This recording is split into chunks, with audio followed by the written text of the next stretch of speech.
Last night was the 2022 Game Awards, and with them came a lot of exciting news and announcements for projects we can expect to see in 2023. And if there was an award for most awards at the Game Awards, God of War Ragnarok would have taken the gold. Holy smokes, this game won a lot of awards. If I remember correctly, I think they won 6. Don't quote me on that, but know that God of War Ragnarok performed exceptionally well. And make no mistake, this was well deserved. God of War Ragnarok has an exceptionally gripping story, and because of this, they did take home the award for Best Narrative. With such a compelling story and incredible gameplay, it's no surprise how well they did last night. Christopher Judge won the award for Best Performance, and while his speech may have seemed a little bit all over the place, don't be a douchebag. It was easy to see how much it meant to him to be the voice of such an iconic character such as Kratos. Elden Ring won its fair share of awards as well, including Best Game Direction, Best Art Direction, Best Role-Playing Game, and the big one, Game of the Year. Before getting into this, I have to briefly mention what happened while Miyazaki was on stage. After his heartfelt speech, a young man who appeared to be part of the group that walked up on stage to accept the award stepped up to the microphone and said the following. Hey, Matan! Real quick, I want to thank everybody and say that I think I want to nominate this award to my Reformed Orthodox Rabbi, Bill Clinton. Thank you, everybody. Bro, what are you talking about, man? The perpetrator has supposedly been taken into custody, and at the time of making this video, his identity is still in question.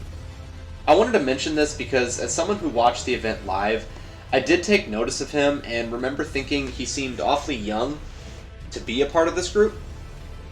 I briefly assumed he was some sort of game dev prodigy and didn't think about it further.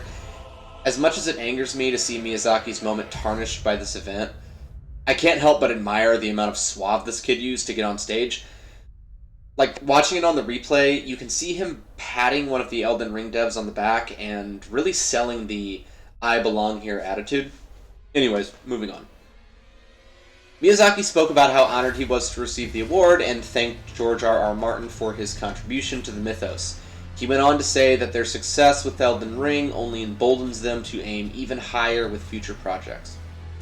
In terms of announcements, and on the subject of From Software and Bandai Namco, a trailer announcement for a new Armored Core 6 game was announced as well. It's been 10 years since From Software has given us an Armored Core game, and with the many leaks about Armored Core 6 earlier this year, some of us may have seen this coming. Earlier this year on Reset Era, a user called Red Licorice posted about a new Armored Core game. They stated that they had received a customer survey which had included some gameplay clips and descriptions, etc. Not only did these leaks turn out to be real, but they were incredibly accurate. We now have an official Armored Core 6 website, a Steam page, and the official trailer that was shown at the Game Awards. With all of this information, we can now get a really good idea of what this game is about. And according to the leaker, who's been shown to be quite reliable, it seems that this particular Armored Core game may just be Souls-like, with the way boss fights take place and movements in the gameplay. I'm not a huge fan of the Armored Core series, simply by way of ignorance to the property, but earlier this year when people were talking about these leaks, I did do some research into these games.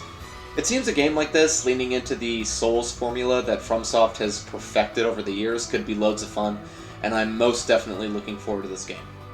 Horizon Forbidden West was up for 7 Game Awards. This was one of the most fun games I played this year, and even though Horizon Forbidden West failed to take home any wins last night, they did have an exciting announcement. The trailer was premiered for an upcoming expansion to this fantastic game called Burning Shores. This expansion DLC will pick up where the main story left off, and we'll see Aloy traveling to what remains of Los Angeles, where, as stated by the director, a massive machine threat lurks in its shadows. Before getting into some of the upcoming 2023 projects, I do briefly want to touch on Stray winning Best Debut Indie Game. Swan Martin Regret accepted the award, and his speech seemed really genuine. The concept for this game is so cool and unique, and the world so mysterious. I'm really glad it won, and wanted to give it a quick shout out. I also do quickly want to touch on a few RPG announcements that got me really excited because these are my favorite types of games. Bandai Namco, in collaboration with Amazon Games, will be bringing us Blue Protocol. This is an online action RPG, anime, adventure, offering tons of character customization in a vast world. After what Amazon Studios did to the Rings of Power, who knows? Maybe they've decided to try their hand at gaming. Let's hope they don't blow it. A new Remnant game was announced by Gearbox, and as a huge Souls-like genre fan, this one really got me excited. Remnant from the Ashes was a really fun take on the Souls-like genre, offering a grim, post-apocalyptic world, borrowing gameplay mechanics from games such as Dark Souls, exceptionally difficult boss fights, and third-person shooter elements as well. As said by Ryan Dinsdale at IGN, Remnant 2 supposedly puts the player in a procedurally generated world that pulls together different locations, enemies, NPCs, bosses, etc., making each new playthrough a different experience. It seems like Remnant 2 will return us to this post-apocalyptic world to tell a new story. According to CEO of Gunfire Games, David Adams, it seems Remnant 2 has made some improvements to the original game's slightly disappointing loot system. A new Lords of the Fallen game was announced with the title Lords of the Fallen.